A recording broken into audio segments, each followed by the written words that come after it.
So as a Muslim, I wouldn't go to heaven. As a Muslim, if you reject the deity of Christ, if you reject his death on the cross for your sin, you will go to hell, Jesus said. But doesn't in the same context of the Bible, does it say not to judge? Isn't that passing judgment? By saying that I'll go to hell because I'm Muslim, you essentially are judging me and taking on the role of God, who is the only one who can pass judgment, who is the only one who will deem who will enter his kingdom, correct? Good question. Slavery is wrong. Am I being judgmental? Slavery is wrong. Slavery is something that was done in the name with the justification of Christianity. Okay, now please answer my question.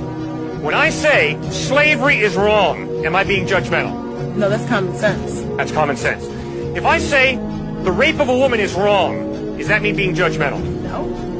If I say the followers of David Koresh and Jimmy Jones made a big mistake, is that being judgmental? Nope. Okay. When Jesus says, judge not, lest ye be judged, he's not saying, suspend your critical thinking and accept everything as equally valid. Because 14 verses later in Matthew 7:15, Jesus says, beware of false prophets. They come to you in sheep's clothing, but inwardly they're ferocious wolves.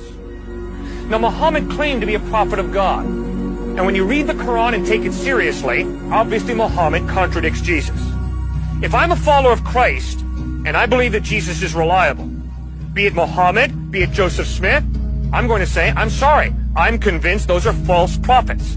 That's not me being self-righteously judgmental. It's a simple issue of truth.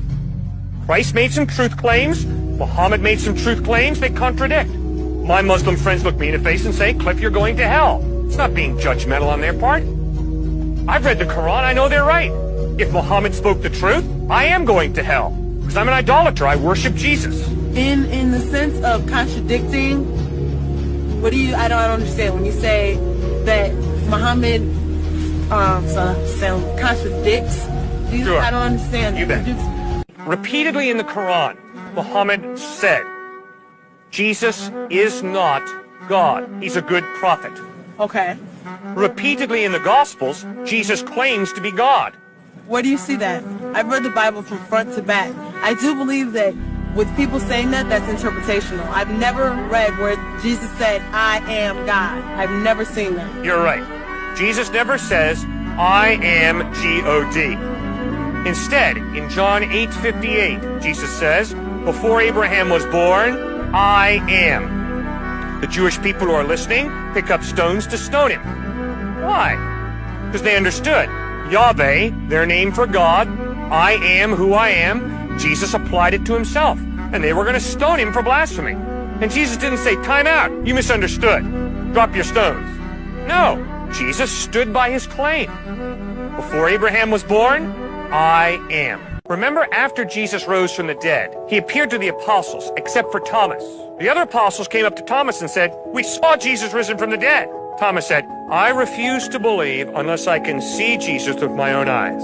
I refuse to believe unless I can take my hands and put them in the nail prints in his hands, take my hand and thrust it in the spear in his side. One night all the apostles were together, we read in the Gospel of John, including Thomas. Suddenly Jesus stood among them. Jesus walked right up to Thomas and said, my man, right here.